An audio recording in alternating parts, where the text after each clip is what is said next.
should a white person feel guilty or ashamed for being born white and compensate by having a white savior complex? Is this the route to creating a more inclusive and accepting world? After all, the white person's ancestors had a huge role to play in the oppression of so many cultures in the world. Or is there a more simpler, easier route in becoming more inclusive and celebrating our humanity? This is Between Us, Stories of Unconscious Bias. I am Smita Tharoor.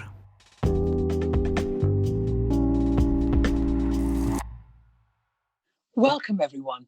I'd like to introduce Marguerite Richards. Marguerite is an American writer and editor with a background in literature, translation, and magazine publishing.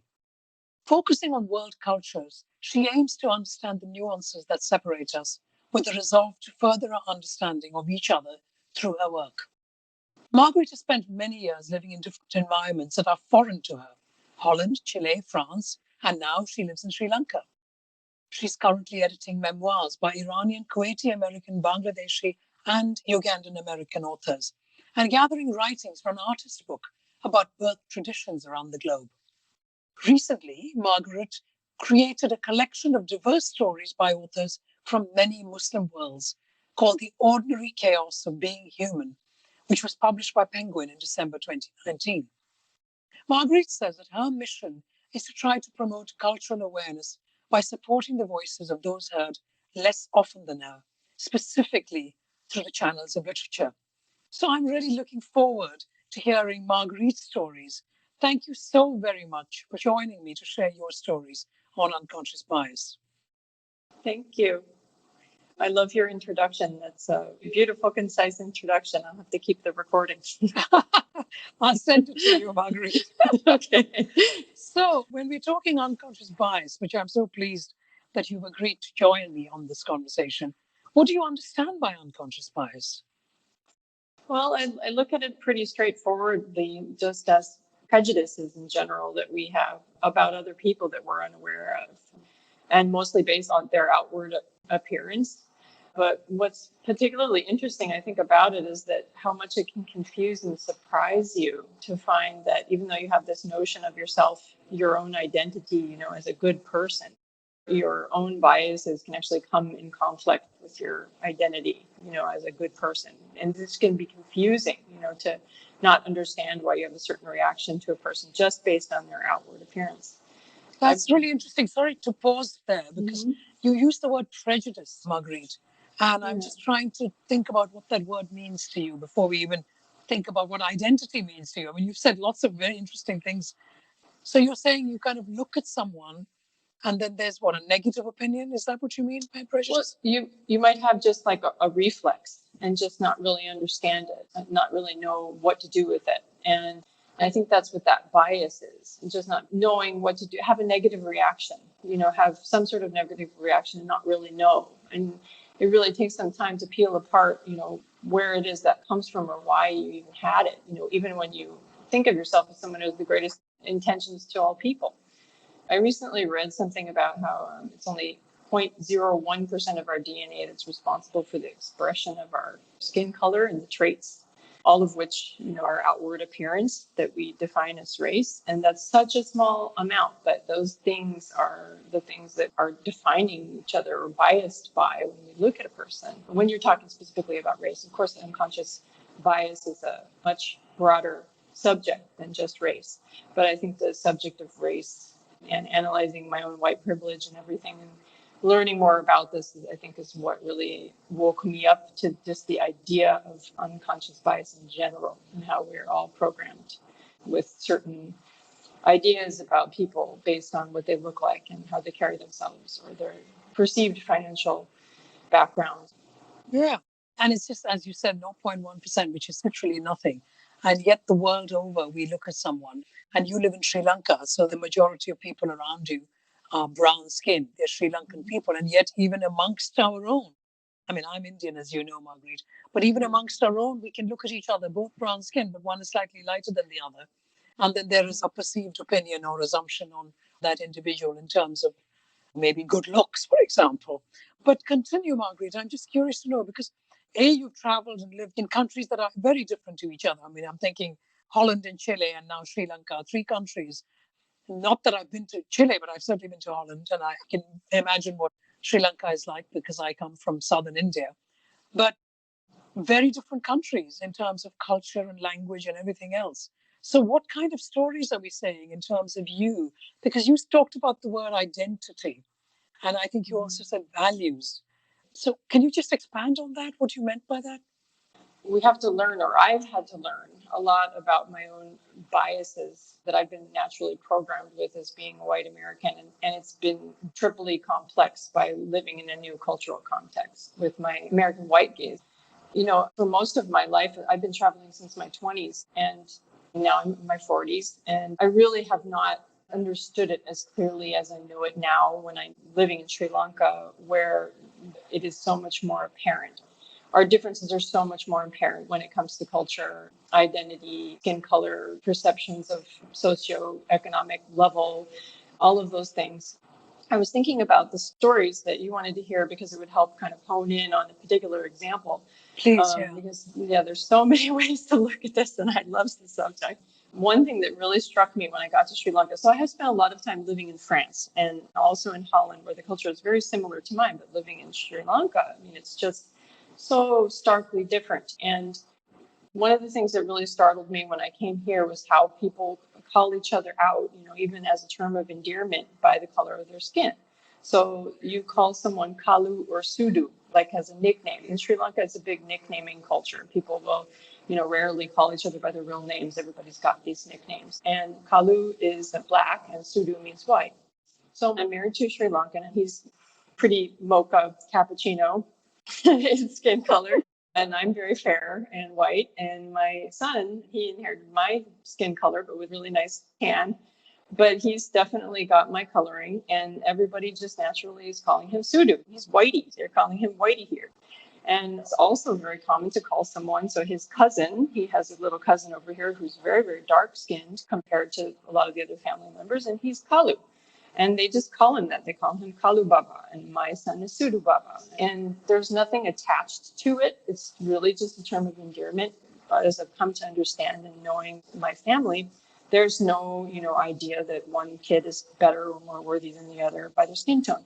But being an American and coming from a culture with a lot of racial tension to discuss and to bring on the table, especially today, that when I first got here, I felt very uncomfortable with that. And I didn't know what to do with that. And I felt like I had to make the request that my son not be called Whitey, you know, because I didn't want him to be called out by the different color of his skin. But I also understood at the same time that why shouldn't we be calling each other out by the color of their skin? If I were to call the blonde kid, or the dark-haired kid, the dark-haired, why shouldn't he be called?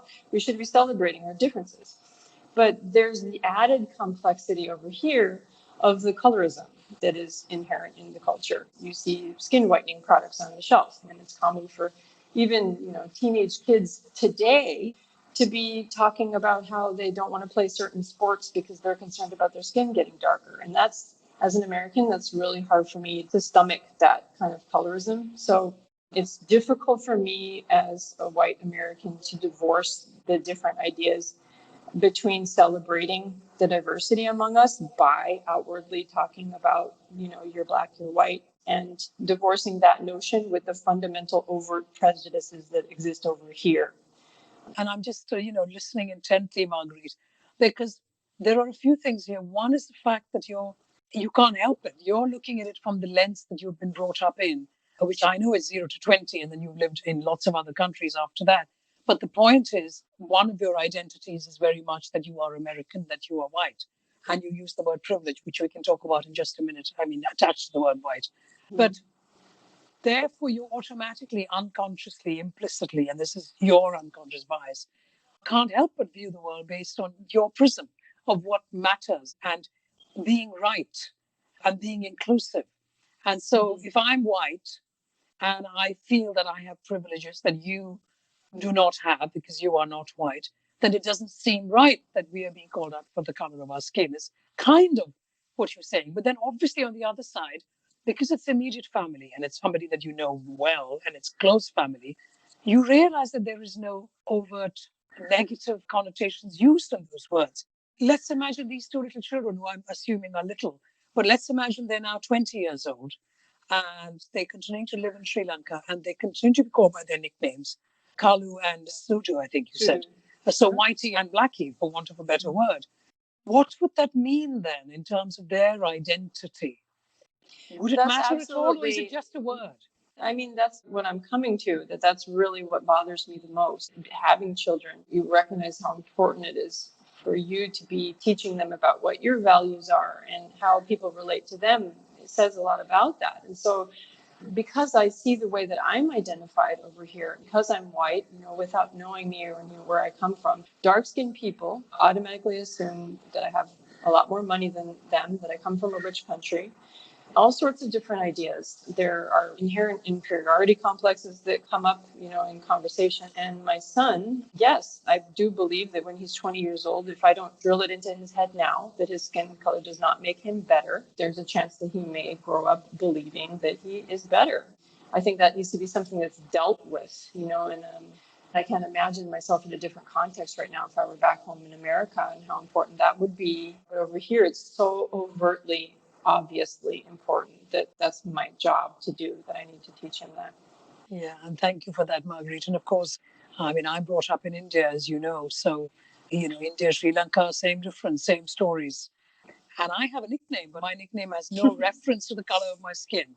And we have lots of nicknames. So nickname is not the issue, you see. Many of us in India will be known with an immediate family by their nickname, which is fine. And it's affectionate, it's loving. And I realize where you're going with this idea. But as soon as the color comes in, and I understand that you see it with your lens, and therefore you're going to try and address it. That's just interesting. And I'm glad that you brought that up, because I think it is important for all of us to think of how we bring up our children anywhere in the world. I mean, yes, you're in Sri Lanka and you're talking colorism, but it could be something else. That gives them a sense of identity. This is the point, isn't it? Yeah. Nicknames make you feel something about yourself. Exactly. And it's really not so difficult to manage either, because I don't know exactly how to bring it up with the other family members. They don't understand why I'm making the request. And I don't want that to become that this is a conversation about hiding the differences among us, because that's not the point either. So sometimes I just flip it on the head and say, well, why don't we call everybody Kalu? Because there is a connotation of the word Sudu, the whitey, as just meaning like golden and love and dear, whereas the word Kalu means something darker, and more negative, So I'm just saying, well, why don't we call everybody Kalu? So I just say that just to make them think about it. It's very complicated, especially when there's a language barrier on top of all of it. I bet. But share another story with us, Marguerite, because it's just interesting to see your line of thought and your understanding of unconscious biases.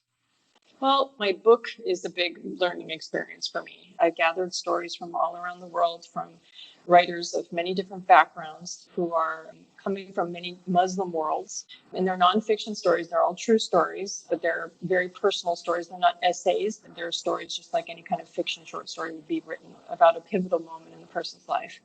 There's stories about, very emotional experiences that people had in their life. And this book came about when I realized how little we know about each other on a global level. I think even though I had been traveling for years, I had some aha moments, that really dawned on me how much we have to learn. And I was writing at the time, I was working for a travel company and writing about travel. And sometimes I had that challenge of having to write about a country that I had never been to before. And so I felt I needed a lot more fodder and a lot more information. So I contacted travelers that were going to different countries, and I listened to their stories and hear about their first experiences there and just get a real zest for it and use their stories to invigorate my own writings about these places for this travel company. So one story that came up was by an American traveler who had traveled to Iran, to a mosque just outside of Yazd. And she met a young Muslim girl right outside of the mosque who just approached her right away with total confidence. I mean, they started talking to each other first, obviously. They went into a long conversation, and she asked her, does your country know that there are good Muslims in the world? And just hearing that question, how disturbingly insightful it was for this little girl, she's 15 years old, to be asking this question, to have this idea, that everyone in America could potentially think that Muslims are bad, and what that could mean for her generation. I just thought that was so shocking. And that's when I realized that I wasn't doing my job properly, that I really shouldn't be listening to the stories that were coming from Americans traveling, but I should be hearing the stories of people like this little girl. I need to hear the stories directly from source.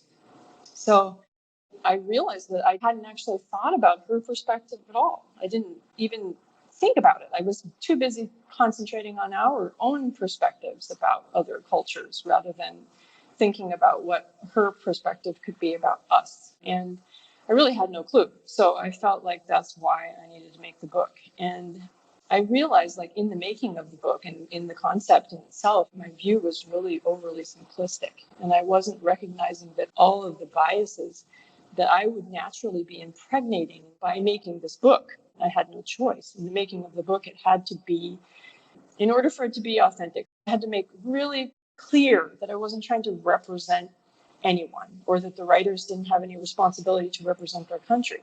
So this, I found that it was very complex to avoid dealing with bias, because bias was automatically going to be inherent in the creation of the book.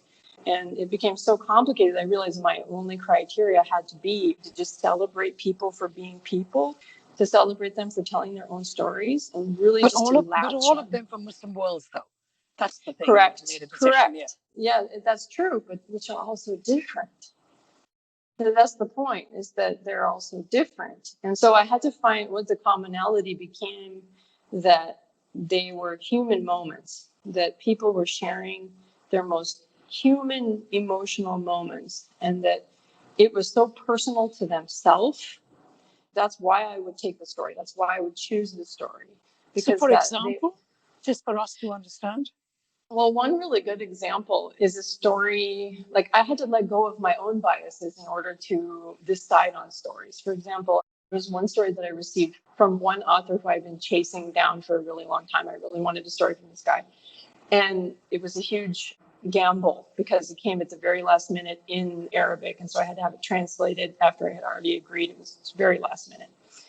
And by the time it was finished, I had some comments, like, from the translator and from, another reader friend of mine is, oh my gosh, this guy's just egotistical, misogynist. He's just terrible.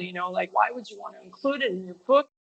And I thought so much about it, because I thought, in some ways I agree with the opinion, but he was being so authentic to himself, and he was even finding humor in his own character and his own candor. He was just being so utterly himself. It was so real that I couldn't deny him. So even though it wasn't somebody whose opinion I agreed with, that authenticity of that candor of the self was just so loud that I fell in love with him. I think that's just so lovely, because it just says something else to me, because the point is, all of us come and view the world from our identity, our values, what matters to us. And if you created a book, and the book, for listeners, just to remind you, is called The Ordinary Chaos of Being Human. And the book has got essays from around the world of people. The only commonality is that it's the Muslim world. And they could be man, they could be woman, and they're different stories. And they're just talking from their identity, their value, and how they see the world. But when you start reading it, you acknowledge that it is about our humanity. And what you're saying, which I found particularly powerful, is the fact that you didn't agree with some of the points this person is saying, but you were able to, and that's much easier said than done. So I applaud you on this, Marguerite. You were able to put aside your own unconscious bias and actually see the essay for what it was, which is about honesty and candor. Yeah. And that's really hard for most of us to do, because most of us, if it bothers that the content is something that makes me uncomfortable, that doesn't sit with what I think is important to me, I would say, no, I'm not going to put it in the book, because it's not right. And you went beyond your own personal emotions and feelings and included it in the book, which I think is a great example of challenging your own unconscious bias. I think it's really important lesson for us all to learn that sometimes when we see something that upsets us, it's often because it's a reflection of ourselves in some way or another. So there's that to sit and deal with, why does something bother you, or why do you love something? Both of those sentiments, what is it that it's actually saying about yourself? And the point that you made, sorry, I apologize for interrupting. I was just thinking about, I was visualizing this 15-year-old Iranian girl speaking to this American and talking about that Muslims are good Muslims, they're not all bad. And it just reminded me of something that I actually happened to read in this morning's newspaper. I live in London, as you know, and I was reading the Guardian newspaper. And there was a news story in it where a young, I don't know the gender, a young child in school, and I don't know the age either, so I'm just going to make that up for the context of the story, maybe 12, 13 years old in school, of Muslim origin, a practicing Muslim with a Muslim name, and I'm assuming looks Muslim because he or she is South Asian. I think it was a he, actually, a little boy. And the conversation that they were having in the class was something about what would you do to support the oppressed? And he said, I would like to give alms to the oppressed, ALMS. Mm-hmm. I would like to support the oppressed by giving alms, because he's been brought up in his family where they go and they feed the poor and they support charities and those kind of things. What the teacher heard was ARMS. Oh, boy. And complained. And the boy was then questioned. Oh. And it just breaks your heart. It's a story of unconscious bias, obviously. You're not alone. This American or anyone else who thinks like that, they're not alone. It continues to happen, especially in the Western world, but in other parts of the world as well. Anyway, that was a slight digression. I couldn't help but think of it because I read about it today. But to come back to you, Marguerite, could you possibly share another story of unconscious bias, perhaps something that you might have witnessed? Something I might, or something you've learned. I don't know. It doesn't matter. Your platform. Well, I'm thinking it's interesting that you talk about almsgiving, because that's definitely a big cultural difference that I'm learning about myself and the culture here that has to do with money. And I've been recognizing that some of my unconscious bias has, like, the strongest elements that I can identify of my unconscious bias has to do with money and this Puritan background that I come from, this idea of giving, and how to manage that. The earliest I can remember seeing people on the street who need money, who are asking for money. I remember I had this white roommate, very similar background to me, but she had a very different perspective than I did about giving. She was very much in the moment. She didn't question it. She saw someone in need. If she had some cash on her, she would give it. She didn't ask, why or what for, or, and I had been raised, with a very different reaction to that, which is something that's woken up in me again, being over here, because over here, the culture, Buddhist culture, especially within my family, is extremely generous, and amongst each other, amongst the poor, and there's just no question. It's a lot less complicated, and it's just a fascinating thing to think how much goes into your idea, about money and where it comes from. I mean, tied to this, I think about when other people look at me as a white person, or they think of me as having money. When I was living in Chile, I would be looked at as a tourist, even though I was living there on a local salary and everything. People automatically think that you have money. And so I had this natural gut reaction coming from this Puritan background. I had this idea, that I had to prove myself. I had this idea, this Puritan mentality that we should be ashamed of our wealth. So I would have this sort of reaction to, sort of a righteousness that, I'm not wealthy. I don't have any more money than you. You shouldn't be asking me for more money, and sort of a negative reaction toward that bias toward me. And over here, it's just completely different. If you have money, you wouldn't necessarily try to hide it or anything like that. It's just something that you naturally would give and share.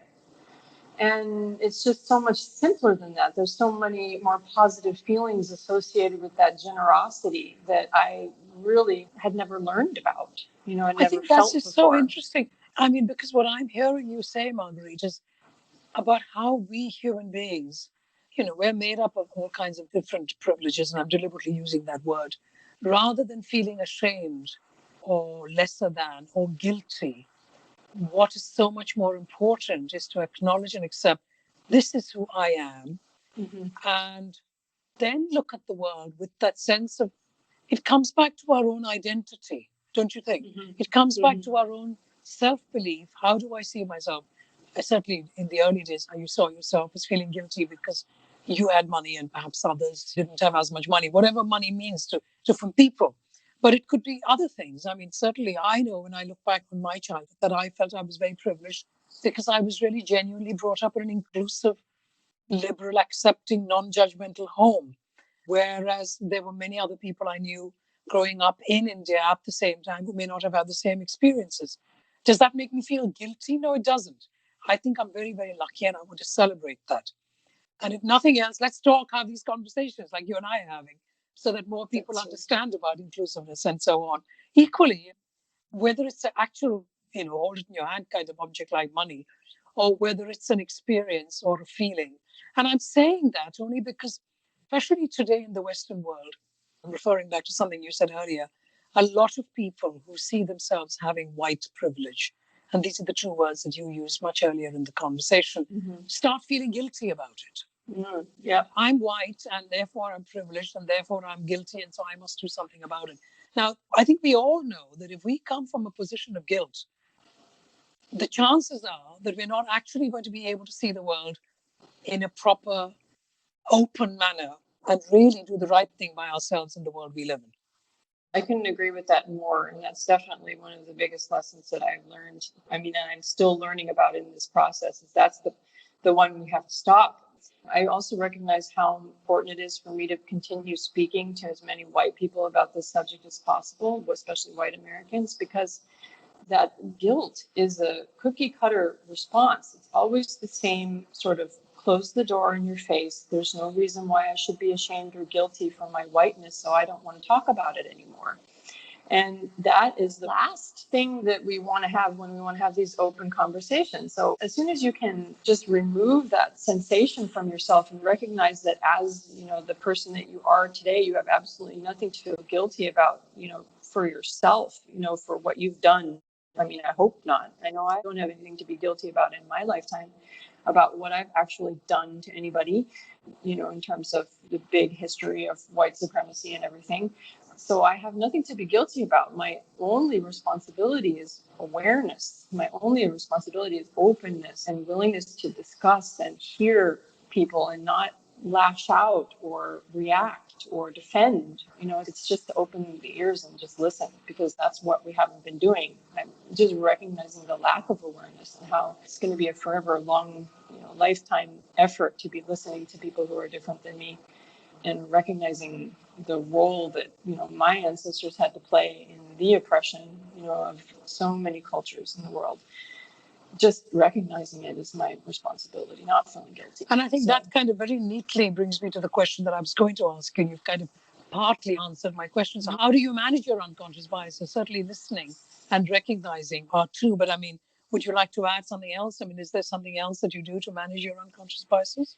Well, I think connecting with people is really hugely important. I'm actually a total introvert. As a writer and an editor, it's very difficult for me sometimes, especially, as much as I've traveled and as long as I've lived here, I still have a hard time connecting with locals here because still is a language barrier. I've had trouble learning the language, but I find that a smile goes a really long way in opening the door.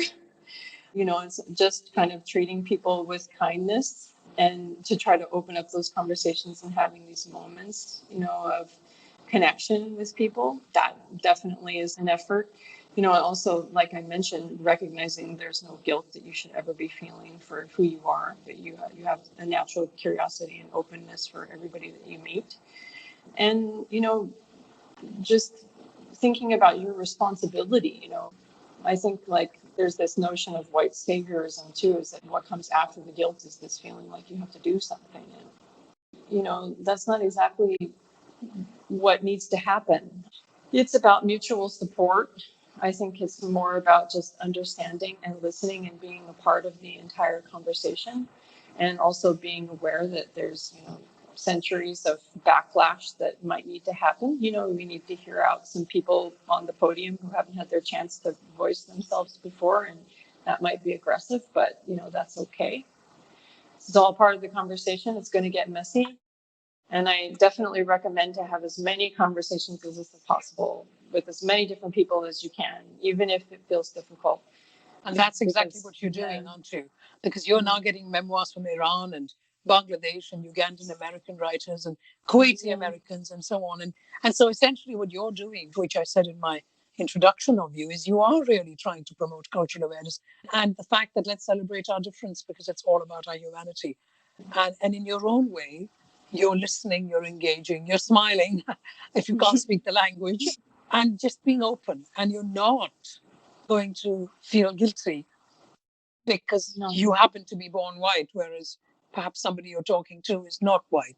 That isn't the point because that doesn't get you anywhere. No, this is fantastic. We could keep chatting forever, Marguerite. But Marguerite Richards, thank you so very much for sharing your stories of unconscious bias with me today. Thank you. Thank you very much, Smita. I really appreciate the conversation.